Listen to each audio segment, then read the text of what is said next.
bonjour à ceux qui nous retrouvent pour cette quatrième émission dédiée aux évaluations. On va en reparler dans quelques instants.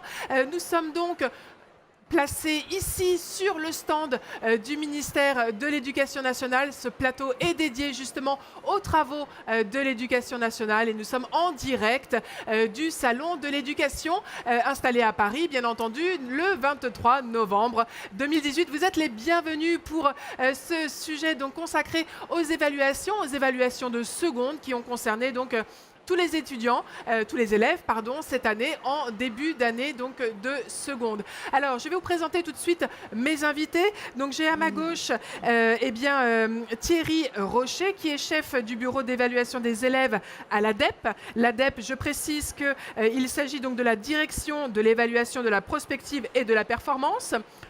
Tout un programme. Absolument. Vous êtes à votre gauche, donc, se trouve la proviseure du lycée Louis Jouvet à Taverny, donc dans le Val d'Oise. Il s'agit de Sophie Churlet. Bonjour et bienvenue, madame. Bonjour. Vous avez également à votre gauche Myriam Meliani, qui est professeure agrégée en lettres classiques. Bonjour également au lycée de Taverny. Oui, également. Bonjour. Voilà, bonjour, bienvenue. Et puis nous avons enfin celui qui effectivement a inauguré ces évaluations. Vous n'êtes pas le seul, je vous rassure. Nous avons Evan, élève de seconde, qui a vécu de l'intérieur cette première évaluation. Alors, vous me pardonnerez, mais la question va d'abord au premier concerné. Alors, ça fait Normal. quoi? C'était une bonne expérience, je trouve. Ça peut être. Comment ça s'est déroulé cette évaluation? Rapproche-toi bien du micro, bien près de nous, voilà. Donc, on a fait 2 groupes avec la classe et chaque groupe a passé donc dans une salle le test. Donc, chacun sur son poste. Et donc, on a fait soit les maths et après le français, soit le français et les maths après. Donc, c'était une évaluation qui se faisait sur un poste informatique? Oui. D'accord. Et donc, est-ce que vous étiez préparé? Est-ce que vous avez dû réviser pour cette évaluation? Non, on nous a prévenu qu'il y avait des tests, mais on nous a dit de ne pas réviser puisque ça allait être sur nos compétences qu'on a acquises. Donc, pour pas fausser les tests, mieux valait arriver avec ce qu'on savait et pas avec ce qu'on avait appris la minute avant, quoi. Et ça a duré combien de temps, ces tests? 50 minutes, je crois. 50 minutes, donc sur 2 postes différents. 50 minutes une première fois, puis 50 minutes une deuxième fois. Non, je crois que c'était 50 minutes pour les 2 tests. D'accord, très bien. Alors, je me tourne vers vous. D'abord, peut-être, la proviseure, Sophie Churlet, ça a été compliqué de mettre en place ce que décrit Evan, c'est-à-dire des postes informatiques, une rotation, peut-être aussi une connexion Internet, réseau. Alors, les conditions matérielles peuvent être un petit peu compliquées la première année, mais finalement, c'est peu de choses au regard de ce que ça nous apporte en termes de gains, d'outils, qui nous permet de porter un regard nouveau sur l'évaluation. Et je crois que c'est vraiment ça qu'il faut retenir. Moi, je vois dans cet outil le signe de l'évolution totale du système évaluatif, qui n'est plus un système maintenant, on va dire, punitif, descendant, de l'ordre de la sanction et du nombre de fautes commises, mais qui au contraire permet de poser un regard, un auto-regard, le regard de l'élève sur lui-même, son aptitude à se positionner sur une échelle et d'entrer dans une dimension contractuelle avec l'enseignant, avec lequel il va se mettre d'accord sur ce qu'il sait, ce qu'il ne sait pas. Donc ça, c'est le cœur de ces tests et ça motive pour trouver des solutions, même quand effectivement on manque d'ordinateur, même quand la liaison fibre peut être un peu saturée, même quand il faut faire des plannings de dernière minute. C'était une première année, ce sera beaucoup plus facile l'an prochain et je crois que ça nous a beaucoup apporté, en tout cas à moi, chef d'établissement. Alors, je me tourne vers vous, Myriam Meliani. Vous avez participé, vous aussi, vous avez été mobilisée, j'ai envie de dire, pour la mise en place concrète et l'encadrement donc, des jeunes dans ces évaluations. Peut-être que d'abord, vous avez dû répondre à des questions, des inquiétudes de la part des élèves, peut-être même des parents. Comment les avez-vous abordées et quelles ont été les questions les plus fréquentes ? Tout d'abord, souvent les élèves ont demandé, comme l'a dit tout à l'heure Evan, s'il fallait réviser pour ces tests. Certains étaient inquiets. en se demandant quelle incidence ils auraient, et notamment s'ils seraient comptabilisés dans la moyenne. Donc il y a des questions très concrètes. C'était le côté un peu, c'est un examen supplémentaire, quoi. Hein. On nous avait pas prévenu qu'on aurait un examen tout de suite, quoi. Et notamment, ils disaient on n'en savait rien du tout, comment ça se fait. Donc certains étaient un peu paniqués. Mais après, quand on leur a expliqué, généralement, les choses se sont bien déroulées. Alors Thierry Rocher, dites-nous tout. Pourquoi avez-vous décidé de faire des évaluations ? Disons que moi, personnellement, je n'ai pas décidé, mais... Quel était le point de départ ? Quelle était la volonté ? Il y a un point de départ très général qui est la réforme du lycée, que ce soit la voie générale ou la voie professionnelle. Et c'est vrai que dans cette réforme, il y a l'idée d'accompagner au mieux les élèves pendant leur parcours. Et pour accompagner au mieux les élèves, c'est bien de connaître l'état initial, j'ai envie de dire. C'est-à-dire de savoir, dès le début de l'année, dès le début du parcours, dès le début de la seconde, quelles sont leurs forces, quelles sont leurs faiblesses, et sur lesquelles on va pouvoir agir ensuite. Et donc l'idée de ces évaluations, c'était intéressant, ça a été dit, c'est pas de l'évaluation sanction, c'est pas de l'examen, c'est pas de la certification, c'est l'évaluation qui va permettre de repérer des besoins des élèves. Et quels besoins ont-ils ? Comment on peut les aider au mieux pour, justement, dans ces années qui viennent de lycée. Et c'est pour ça qu'il n'y avait pas besoin de le préparer, et Wen l'a très bien dit, on vient avec ce qu'on sait, avec ce qu'on est, et c'est ce qu'il faut faire. C'est-à-dire, derrière, c'est l'évaluation vraiment bienveillante. Je reprends un des mots chers à ce gouvernement, au ministre, mais c'est vraiment l'idée de ces évaluations, de l'évaluation qui va permettre d'identifier au mieux les besoins. Donc c'est quelque chose qui est relativement, on va dire, juste, c'est-à-dire qu'on n'est pas dans la note, on n'est pas dans le brevet non plus. C'est-à-dire qu'on pouvait imaginer que quelque part le brevet, c'était déjà une évaluation en soi d'un niveau. Qu'est-ce que ça apporte de plus que le brevet du collège en troisième ? Alors voilà, c'est intéressant parce que ça pose la question de la culture de l'évaluation. Et en France, malheureusement, on a un peu de retard par rapport à la culture de l'évaluation par rapport à d'autres pays où on distingue très clairement les évaluations selon leurs objectifs. Le brevet, c'est vraiment une entrée sommative, une entrée à la fin d'un cursus. Quel est le bilan, j'ai envie de dire, des apprentissages ? L'évaluation diagnostique de seconde, de test de positionnement, c'est vraiment positionner les élèves par rapport à des besoins, comme j'ai dit, des fragilités potentielles qu'ils peuvent avoir. Donc le test, déjà, est pas construit de la même manière. Il est projeté vers le futur, il est projeté vers l'identification de ces besoins-là. Donc c'est vraiment deux exercices totalement différents. Et il est utilisé, je reviens sur l'aspect aussi quantitatif, c'est pas un test sommatif, dans le sens où on ne va pas faire une note, une moyenne, on va quantifier les résultats des élèves sur une échelle, etc. Il y a cette idée d'échelle et de positionnement, mais qui est fait de manière qualitative. On va dire si l'élève a atteint un degré de maîtrise ou pas. Mais l'important dans ces évaluations, c'est qu'on ne donne pas une note à la fin. On donne vraiment des enseignements pour les équipes pédagogiques, pour les enseignants, pour pouvoir agir vraiment en fonction des forces et des faiblesses et pas d'un chiffrage, disons, cumulatif, qui est important, hein, je dis pas dans d'autres circonstances, que ce soit le contrôle continu ou les examens, mais ici on est vraiment dans cet aspect diagnostique. Alors avant justement de savoir comment vous les avez utilisés, ces résultats, j'aimerais poser la question à Evan. Donc Evan, tu étais face à ton ordinateur pendant 50 minutes. Quelles étaient les questions ? Il y avait des questions en français, c'était sur de la compréhension de l'écrit, compréhension de l'oral, et une autre thématique que j'ai oubliée. Outil de la langue. Ouais. Voilà. Donc, mais par exemple, un exemple concret de question, c'était quoi ? Par exemple, sur une vidéo qu'on a regardée, il y avait par exemple quel était le thème de la vidéo, ou qu'est-ce qu'on pouvait observer. Donc c'était des questions sur ce qu'on voyait ou ce qu'on pouvait lire. Lors de la compréhension, en fait, hein, des événements ou des stimulations qu'on peut leur adresser. Très bien. Et au niveau des maths, il y avait aussi des choses en lien avec les sciences ? En maths, il y avait quelques problèmes. Pareil, en fait, c'était à partir en général d'un sujet où il y avait plusieurs questions dessus. Donc parfois c'était un graphique, parfois c'était des calculs. Donc ça dépendait. Alors on voit que c'est très concret, hein, ces évaluations. Alors est-ce que concrètement, une fois que le jeune a passé ces 50 minutes devant son test, quel est le chemin que suit l'évaluation ? Comment, qui récupère quoi, en fait quoi, et le distribue à qui, il analyse comment ? Dites-nous un petit peu le chemin de ces données, comment ça se répartit ? Moi, je peux vous dire ce qu'on a Alors, prévu, Thierry mais Rocher. après, c'est vrai que ce serait intéressant de voir concrètement comment ça se fait dans un établissement.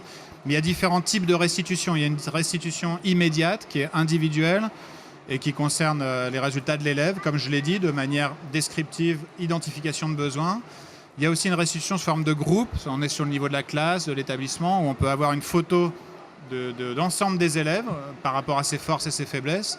Donc ça, c'est vraiment le premier temps qui sert à l'action pédagogique, qui est vraiment un temps, et là, je pense que les collègues, justement, pourront en parler, de qu'est-ce qu'ils en font. Puis il y a un deuxième temps aussi pour nous, d'EP, qui est celui de l'analyse un peu plus, disons, statistique de ces résultats, et qu'est-ce qu'on peut en tirer d'un point de vue du fonctionnement de notre système, d'un point de vue de description des inégalités. Il faut bien voir que c'est assez unique des dispositifs comme ce qui se font à l'échelle nationale, où on a l'évaluation de l'ensemble des élèves. Ça nous permet aussi d'avoir une photo à un moment donné extrêmement précise des résultats du système et de notre pays en matière éducative. Et je crois que là, pour le coup, on est très très avancé. J'entendais des problèmes d'ordinateur, etc. C'est vrai qu'on a des problèmes, mais au final, on réussit à mettre en place, il faut quand même se féliciter, je pense, en tant que Français, et regarder le côté positif, c'est qu'on arrive à faire des opérations comme ça d'envergure, alors qu'on voit que des pays européens même proches, dont on ne soupçonnerait pas forcément qu'ils aient des difficultés, je pense notamment à l'Allemagne, c'est pas sûr que demain ils puissent mettre en place des dispositifs comme ça, en ligne, etc. Donc ça, je pense qu'il faut vraiment se féliciter d'avoir cet outil qui sert à la fois à l'action pédagogique locale et à renseigner mieux le système. Alors Sophie Churlet, je rappelle que vous êtes donc proviseure du lycée Louis Juvet à Taverny dans le Val d'Oise. Concrètement, vous, ces informations, comment les avez-vous transformées ? Alors moi j'ai cherché à faire d'abord une photographie de mon établissement, puisque j'étais sur le pilotage de l'établissement.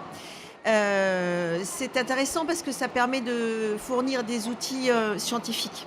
Et on sort de ce qui est traditionnellement lié au système évaluatif français, qui est de l'ordre, on va dire, de l'intuition, du ressenti, de la représentation, de l'affect, de la relation interpersonnelle entre un élève et un professeur. Donc pour moi, c'était un outil pertinent, très fiable et très intéressant parce que j'ai un lycée polyvalent. Donc j'accueille des élèves de seconde générale et technologique, 9 classes, des élèves de bac professionnel, 5 classes en seconde. Le même test de français a été administré à l'ensemble de tous ces élèves.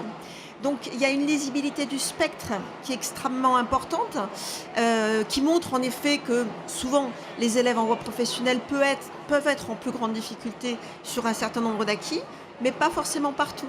Et par exemple, j'ai pu voir que leurs compétences à l'oral, dans la compréhension orale en français, étaient intéressantes et qu'on pouvait travailler sur ce point d'appui.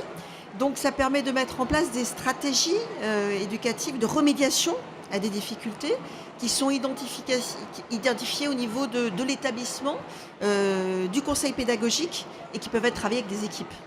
Alors justement, les équipes, vous en avez une représentante à vos côtés. Je rappelle, Myriam Meliani, que vous êtes professeure agrégée en lettres classiques. Là, pour le coup, on est vraiment dans l'exemple type de la matière où voilà, ça peut paraître parfois difficile et l'évaluation a dû servir pour justement construire vos cours en réponse et vous adapter en termes de contenu de manière juste par rapport à là où en sont vos étudiants, vos élèves. Donc, par rapport aux différentes compétences, la compétence qui pose le plus de problèmes, c'est la maîtrise notamment de l'écrit, en lien avec la maîtrise de la langue. Et on remarque qu'il y a peu d'élèves qui sont en très bonne maîtrise. Il y en a quelques-uns qui sont très fragiles. Et si on prend la majorité des élèves dont le niveau est qualifié, on va dire, de satisfaisant en compétences de l'écrit, on remarque qu'il y a tout de même une grande disparité selon que l'élève se trouve au début du curseur, parce qu'il y a un grand curseur satisfaisant. Donc si on est au début, pas à la charnière du niveau fragile, eh bien, les élèves parfois ont des problèmes de compréhension qui sont importants. Alors concrètement, on va dire en classe, j'essaye de faire plus attention notamment à la compréhension du vocabulaire, pas seulement les termes complexes, mais il y a des mots parfois que nous on pense courants et que les élèves ne maîtrisent pas. Je donne un exemple concret. Nous travaillons à un moment sur une fable de La Fontaine. Il y a le mot fardeau. Et je leur demande de s'aider du mot fardeau pour deviner ce que c'est qu'un roitelet. Un roitelet pour vous est un puissant fardeau. Et puis, donc certains sont en train de travailler et tout, et puis je vois certains qui regardent un petit peu au plafond. Donc je leur demande, il vous manque un mot, et puis je me rends compte que le mot fardeau, ils ne le connaissent pas. Alors moi, personnellement, je n'avais pas anticipé, on va dire, sur cet aspect-là. Donc je leur demande maintenant d'apprendre de manière un peu systématique un certain nombre de mots et de le réemployer dans des phrases de leur choix, ce que je ne faisais pas, par exemple, par le passé. Autre exemple, on a travaillé sur une phrase de La Fontaine, le loup et l'agneau, avec sa réécriture par Ésope. Certains élèves n'ont pas compris que l'agneau se fait manger à la fin par le loup. Pourquoi ? C'est une question de langue. Je ne te mangerai pas moins. Certains ont compris que c'est je ne te mangerai pas. Oui. Donc et là-dessus, après, si on compare notamment les résultats obtenus lors des tests, c'est fiable. Donc on retrouve un certain nombre de faiblesses ou au contraire de points positifs entre les deux. Et notamment, je rejoins Madame Churlet concernant la maîtrise de l'oral. Les élèves sont à l'aise à l'oral et c'est là qu'ils réussissent le mieux. C'est vraiment l'écrit qui pose le plus de problèmes. Et oui, et c'est vrai qu'on est dans une génération aujourd'hui où l'oral prend une grande place et en même temps, on a tous l'obligation d'écrire, de lire et on vit dans un environnement où malgré tout, les mots ont du sens. C'est passionnant, ces évaluations. C'est passionnant de voir comment, effectivement, il s'est traduit concrètement dans un cours de français, français de niveau de... Donc seconde, là en l'occurrence, mais les mêmes problèmes se retrouvent notamment en première, même chez les littéraires. Il y a parfois une forme de carence en termes de vocabulaire qui est palpable et que nous retrouvons aussi à l'écrit, notamment à travers les problèmes de syntaxe. Donc là, je ne parle pas du tout de l'orthographe ou de la grammaire, mais vraiment de la construction des phrases. Il y a énormément d'élèves qui sont en difficulté. Il y a peu d'élèves qui maîtrisent vraiment la langue. Donc l'objectif, c'est vrai qu'on a ce côté un peu français à faire beaucoup d'autocritique, à dire que notre système est moins bon, qu'avant on était le fleuron de la réussite ou le modèle d'école, et puis que ces dernières années, on a perdu quelques rangs, quelques places. L'objectif de ces évaluations, c'est de redorer le blason de l'éducation nationale et de la méthode à la française. C'est la French Touch que vous proposez ici, en fait. Je crois que c'est faire réussir tous les élèves. C'est vraiment ça l'objectif. Je ne sais pas s'il y a la French Touch. En tout cas, ce que je peux dire, c'est que ces évaluations, elles s'inscrivent dans un cadre, disons, de construction méthodologique, scientifique, ça a été un peu abordé, qui, lui, est vraiment ancré dans les golden standards. Comme on dit, les gold standards, c'est vraiment ce qui se fait de mieux au niveau international, puisqu'on a aussi l'expérience des évaluations internationales telles que PISA, Pearl, TIMSS, et qui montrent effectivement pour la France des résultats qui ne sont pas très brillants, clairement. Et je pense que ces évaluations, qui d'ailleurs ne sont pas en seconde, vous aurez noté aussi qu'il y a des évaluations en CPCE1 à des moments clés du parcours, parce qu'en seconde, on a envie de dire, c'est déjà tard en fait. C'est important de repérer, mais ça vient tard. Donc évaluation CPCE1, évaluation 6e, je pense que ces dispositifs font sens, puisqu'à des moments clés du système, on va pouvoir intervenir pour justement diagnostiquer les problèmes et intervenir très rapidement pour aider tous les élèves. Donc je crois que effectivement, je pense qu'on doit se féliciter en France d'avoir mis en place en l'espace de vraiment très rapidement ces instruments. Combien de temps de réflexion et de mise en œuvre L'année dernière, ça n'existait pas. En un an En un an, ouais. C'est-à-dire que ça a été extrêmement rapide. Et je pense qu'on peut féliciter à la fois, je dirais, l'ensemble du système d'avoir fait naître ces évaluations, que ce soit le ministère ou les acteurs de terrain. Je crois qu'il y a vraiment on a plus de 94% de participation pour la 6e. On est vraiment dans des taux d'adhésion où on le voit, on voit l'intérêt d'avoir un instrument objectif, scientifiquement fondé, qui va servir à l'action pédagogique. Ça, je crois que c'est vraiment une très bonne nouvelle, me semble-t-il, pour notre système et la future réussite de tous nos élèves.